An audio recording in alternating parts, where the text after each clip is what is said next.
So hi guys, welcome back to my channel.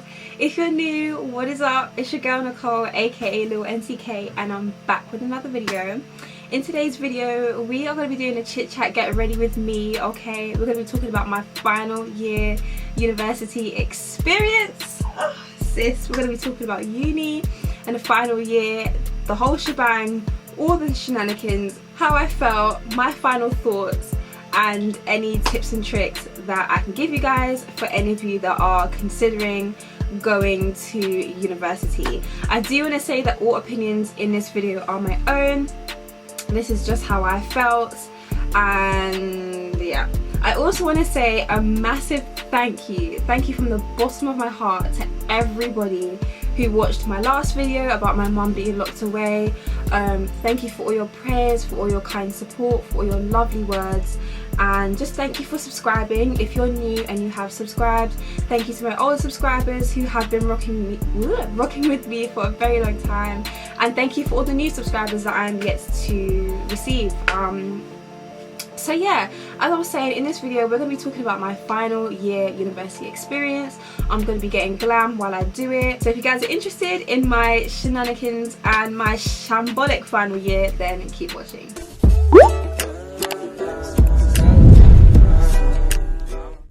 Uni. I'm going to combine my second year and my final year both in this video, because if you didn't know, I did second year twice. The reason being is because obviously I did first year architecture. I'll link that story time up here, or that experience up here, but I did architecture in my first year, and then I did television and broadcasting in my first year, because I did first year again because I did change my course. And then obviously I went to second year and third year. So technically I did 4 years in uni rather than 3. If I didn't do architecture, I would have done 3 years, but with architecture I've done 4 years. So yeah, I'm gonna start from the beginning. When I got into second year of uni, so like after I completed my first year of television and broadcasting, you know, I lost a lot of motivation. I'm not gonna lie to you, I lost a lot of motivation.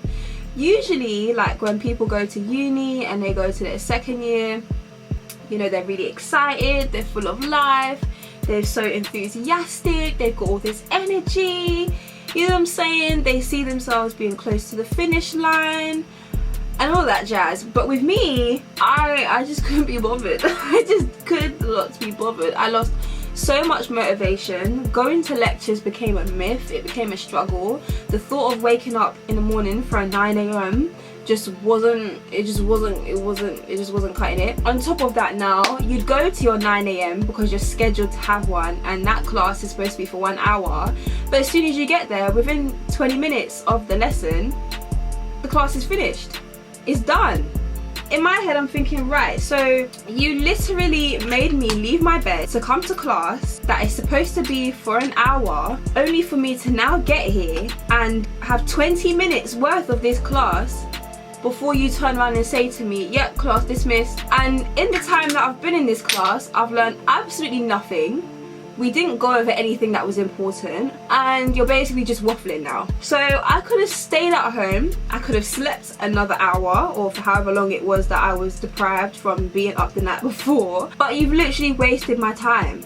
And that's how a lot of it was, and that's why I lost a lot of motivation, because I just looked at it like, what is the point of this? What is the actual point? Like, I'm paying 9 grand a year for you to then tell me within 10 minutes that class is dismissed. What is the point? But then on the flip side of things, if you don't go to class, your attendance is low, they're emailing you, they're sending you all these threatening emails, they're sending you all of these negative emails about your attendance, yet these times when you go there, first of all, they're not tracking your attendance, and second of all, you're not even in that class long enough for it to even be considered a lesson, because you're not learning anything. It's a lot of nonsense in my opinion. And another reason why I lost motivation was because a lot of the work to do with second and third year was group work. Girl, if you know me in real life, you know me and group work, we're not the best of friends. We don't get on. We just don't get on. I can't do group work. I can't do group projects. Now, don't get me wrong. I love to work with people. I like working with people. I like sharing ideas, combining ideas, the whole shebang. I really like it. But I can't do it in uni. I just can't do it because in university you end up doing everything, and that was the case for me.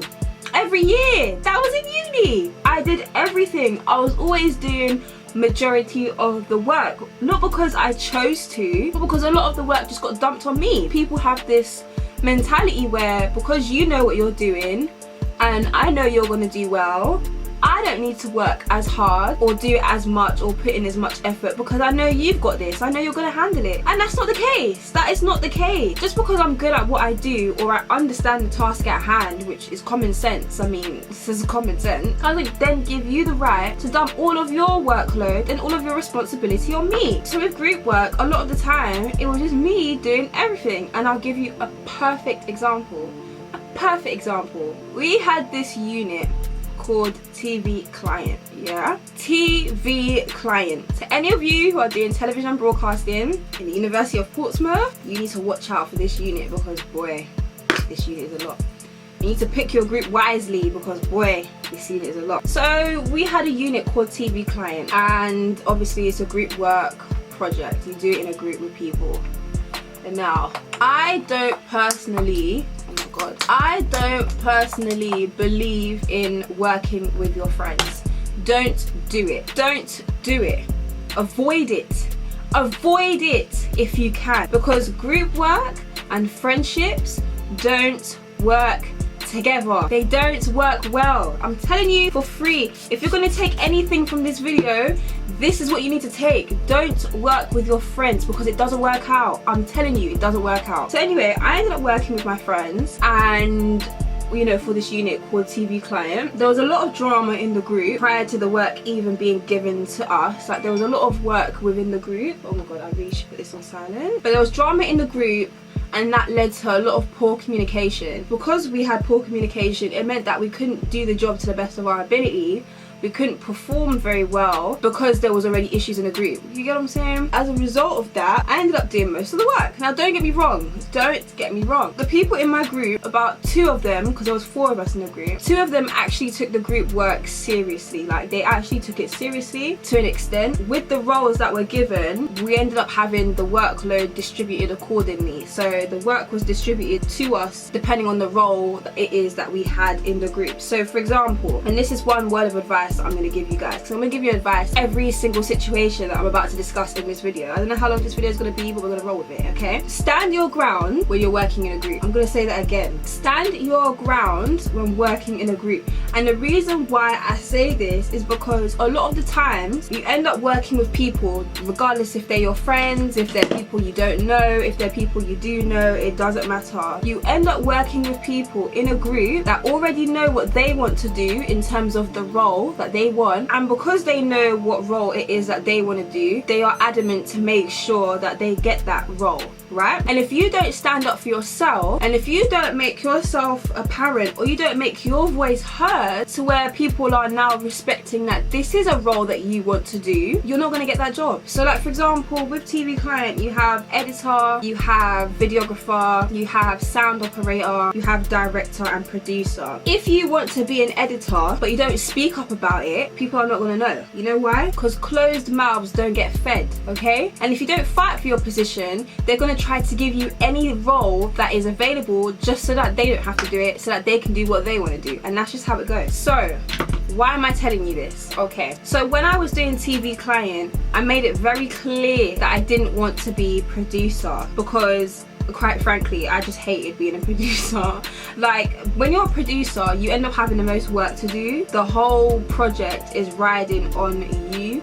It's riding on your say-so, it's riding on your judgment. But just know that if you choose to be a producer, there's a lot of responsibility that comes with it.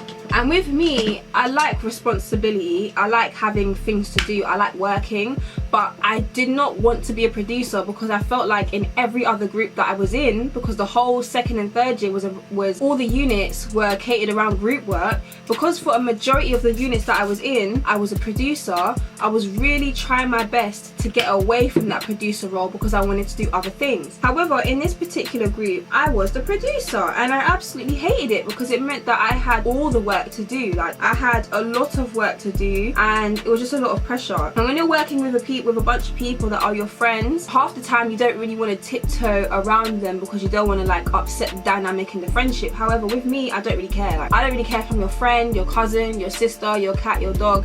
If something is overwhelming me, or if something is too much for me, I'm going to say it, because as much as I owe it to you to listen to you when you let me know something isn't right, you owe it to me to listen to me to understand I'm telling you something isn't right. You get what I'm saying? We ended up losing 2 clients because basically with this unit, you meet a client, the client tells you what they want in terms of filming.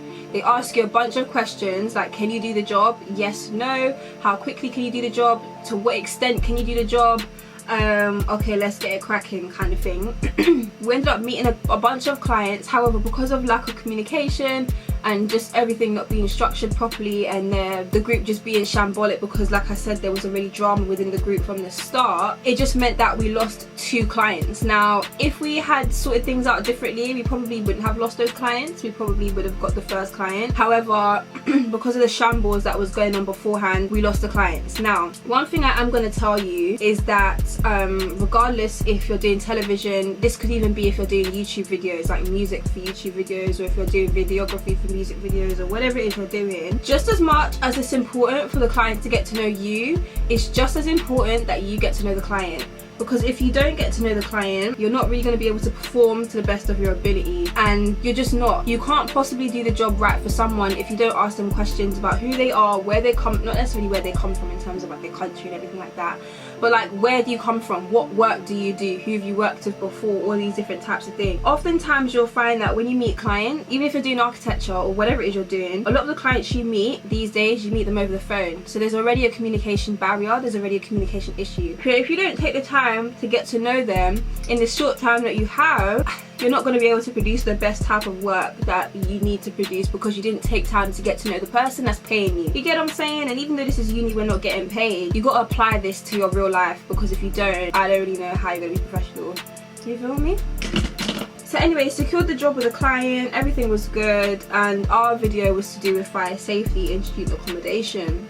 Cool. That was fine until we got to the location, because myself and one other person actually came on time. The other person didn't come on time because they were working, so I can't really, do you know what I mean? If you have a job and you're working, sometimes managers are dickheads, especially if you're in uni. This is something that you guys need to understand. Like, when you get a job in uni, it's really important that you let your manager know in advance about your qualifications, your degree, and how serious you care about it. And I'll make a whole story time on that as well, because me and my manager, we had a lot of arguments. We had a lot of arguments because we just didn't see eye to eye and they weren't very understanding. Fair enough, you working in that retail store could end up being your career, because you never know, you might actually drop out of uni, or you might find that that place is paying you a lot of money and turns out uni is just not for you and you actually just want to work. You never know, that there could be a lot of circumstances as to why things might work out and why things might not work out. But it's really important that you let your managers know from the jump, like, look, I'm applying for a job because I need money, but this job is not to my life. If I have work that I need to do in uni, I need you to be understanding that sometimes I'm not going to be able to come in because I actually have uni. And you need to let them know, because otherwise they'll take the mick, you know what I'm saying? But anyway, one of them was working, so she couldn't come on time, but she did actually come. Whereas the other person that was in the group, they just came late just because they came late. And this is something you need to watch out for as well, because you're going to find a lot of people that are wishy-washy and a lot of people that don't know if they're coming or going. Like, but just know that those type of people definitely exist. But yeah, so anyway, they came late now. They were just laughing around, like, they came late, but all the while, like, while they were late, they weren't really like doing anything. Like, they weren't really doing anything, they just came for bants, in my opinion. Like, they came for bants because they didn't actually do anything. One of them did actually, like, eventually, like, she did actually work and like contribute to like the group's efforts, but the other person, they literally came. I don't know why they came. I don't know why, I know, but you're gonna find people that are like that, where they just come to waste your time and other people's time. And long story short, I ended up doing most of the work with myself and one other person who actually took it seriously. Like, we ended up doing most of the work, and it was really frustrating because we're all in this together. Like, we're actually all in this together. Like, we're all trying to get the best grade possible. We've already lost like 2 clients. I'm really not trying to fail at this one now because it's a wrap, because there's a lot of pressure. Like, there's actually a lot of pressure to get this right within the short time period that we have to do it. And you know, like, it's already been a lot of stress just trying to secure this opportunity because we blew the last 2. So like, can you just please, like, just try? Can you just try to pattern yourself so that we can get the job done? Like, can you try? The work in the end actually came out all right. Like, it wasn't to the best of our ability, I don't think. Like, I definitely feel like we could have done better. But considering the fact that it was a stressful experience and there was a lot of tension in the group and stuff like that, I feel like we did all right. And obviously it shows because we all passed. Do you know what I mean? We all passed the unit. But it shouldn't have been a bumpy ride like it's group work. Like, it shouldn't have to be a bumpy ride. So yeah, if I could give you guys any advice on that, I would definitely say, like, just be aware that there are different types of people. Like, there are a lot of selfish people about who don't feel like they need to take the work, let alone anything, seriously. Like, they're just there to have a good time. They're there to piggyback off of your success. They're there to ride the course until they can't ride it no more. But don't get disheartened about it. Just know that you will always find like a positive outcome in a negative situation, provided you don't allow that negative situation to control your emotions. That's something that if I could go back, I definitely would have controlled a lot more. Like, I wouldn't have allowed situations like that to really affect my emotions, because, you know, I don't know, maybe things would have been different, I have no idea. But just try not to get too emotionally invested into things that you can't control because it's not in your control. Does that make sense? But definitely pick your roles wisely. Pick your roles when you do group work. Pick your roles wisely. Like, sometimes you are going to find yourself in a position where you literally can't do the role that you want to do because, I don't know, like, maybe you did it last time, so it's time for you to let somebody else give it a go. Or maybe like the role was already taken before you even said that you wanted it. And obviously, you know, like, if you're telling somebody that you want to do something but that role is already taken, you can't exactly be throwing your toys out of the pram because that role's actually gone. Do you know what I mean? Stand up for yourself and speak your mind. Like, don't be afraid to let other people know. Like, just as much as you're here to benefit, I'm also here to benefit, because we are paying the same amount of money. We're both entitled to the same opportunities, so we need to be fair to each other. Another tip that I would give you guys is, you're gonna meet a lot of phony people. A lot of phony people. Oh my god, you're gonna meet a lot of people that talk a lot. They don't know half of what they're talking about. You're gonna meet a lot of people that act like they're more entitled than you, they're bigger and better than you, or at least they believe in their mind they're bigger and better than you, when really we bleed the same. So I don't know where you're going with that. You're gonna meet a lot of people who will be talking to you about their relationship when you didn't ask for it. You didn't ask, you did not ask to be involved, you didn't ask to get to know, you didn't ask for it. But yet, all of a sudden, because they've told you, you are now a part of this story time, you are now a part of this dynamic. So instantly, if something goes wrong, because you knew about it, you're obligated to back their beef. And I'm sorry sis, or I'm sorry bro, I didn't ask for you to tell me about your situation or your dynamic. I didn't ask to get involved. But you're going to meet a lot of fake friends. You're going to meet people that you think are for you at the beginning, but they're not actually for you, in a sense that a lot of people in uni, they like to finesse. I'm going to be real with you. They like to finesse. They like to finesse. They like to be your friend so that they can finesse you and get as much out of you as possible. And then when they reach that point where they can no longer finesse you, because you've clocked onto this now and you've realised, hold on, I'm actually not a fool. I'm not a dickhead. I'm not here for you to take advantage of me anymore. That's when all of a sudden you're a bad friend, you're not understanding, you're not the person that they thought you were, you've changed, that's when you're gonna get all of that. I'm telling you this for free. You're gonna meet so many people who know that you're good at something, and they're gonna use you for all your efforts because they know you're good at it and because they know what type of person you are. And then when they can't use you anymore, or you've turned around and said to them, listen, I can't be bought, like I can't be used, and I don't like the feeling of me being used, whether it be used for my talents, whether it be used for my money, used for my company. I don't want to be used anymore. That's when all of a sudden they make everything about them, like how you're the worst person in the world, you're wicked, you're not understanding, you've changed, you're bitchy, you're this and the third. One thing that I need you guys to understand, yeah, and I don't think a lot of people understand this, and you probably won't until you go to uni, but not everybody's raised the same. Not everybody is raised the same. Just because you are raised the way that you are in your household and your parents have brought you up to be raised in that type of way does not mean that everybody is raised the same. It doesn't mean that everybody has the same morals and principles that you do. It doesn't mean that everybody has the same values that you do. And it doesn't mean that everybody has manners and common sense. And it's a harsh reality, but it's the way of life. Some people are raised in a way where they believe that it's right to talk down on people, where, you know, if I tell you to get something, then I expect you to get it, and if you don't get it, there's going to be a problem.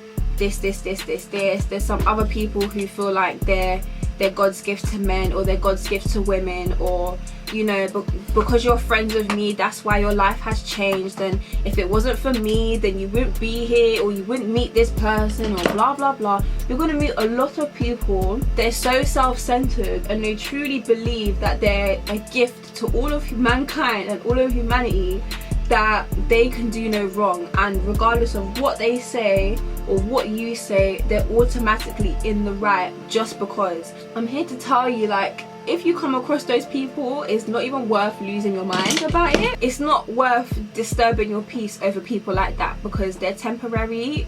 It's only a bubble. When you go to uni, things might seem like they're really intense, but trust me, when you leave uni, none of that matters. None of that matters. Like I said, not everybody's raised the same, so you can't paint everybody under the same brush. And if you do that from the jump, you're actually quite silly, because then you're setting yourself up for an expectation, and if you don't get that expectation, or you end up getting disappointed by the expectation, I can't lie to you, you shouldn't have had that expectation in the first place, you know what I mean? So another reason why my final year of uni was a shambolic experience, I'm gonna tell you why.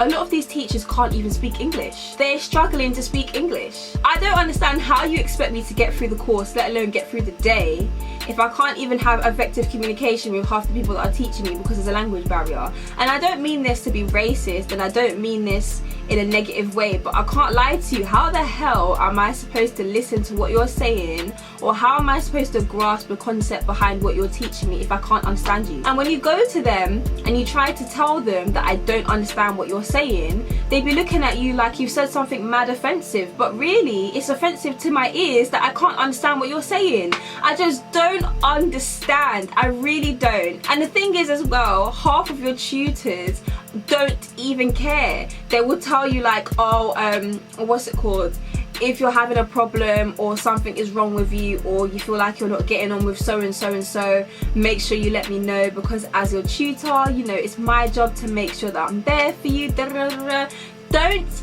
be fooled. Don't be fooled. Don't be fooled.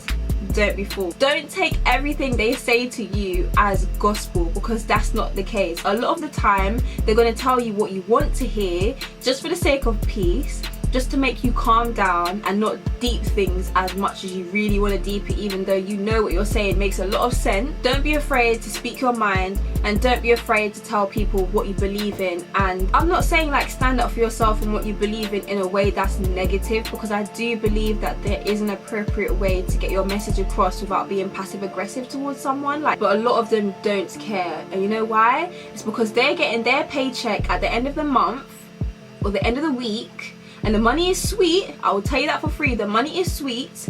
They're getting their paycheck at the end of the week or the end of the month, so they don't care about you. When you go to uni and you're trying to do a creative course, whether it be television, radio presenting, TV presenting, whether it be art, whether it be music, whatever it is you're doing, make sure you put yourself out there and make sure you let people know how serious you are about what it is that you're doing. Because in this industry, it's very easy for them to give those particular headlining roles to the same people, and that is something that it happened to me, and that is something that I experienced. I can't even begin to tell you how many times we did a TV show and I made it very clear that I wanted to present, but for whatever reason they always gave it to the same people. They always gave those jobs to the same people. If they're comfortable with seeing that particular person on screen, you're not likely to get the gig, you're not likely to get the show. So I didn't travel thousands of miles to be sitting here just to be watching other people take up an opportunity that I'm also fighting for. And if you don't put your mark out there to let people know that you are on the rising, people are not going to take you seriously. I hope you guys enjoyed this video. Make sure you give it a big thumbs up and subscribe if you did, and make sure you click the bell next to the subscribe button so every time I upload a video you guys will be notified. If you want to see a part 2, make sure you comment down below and thumbs up this video as well. And if you like what you see, this whole get ready with me, chit chat, everything like that, then make sure you let me know as well, and I'll continue to do them. But yeah, I love you guys so much, and I'll see you in my next video. Bye. Mwah.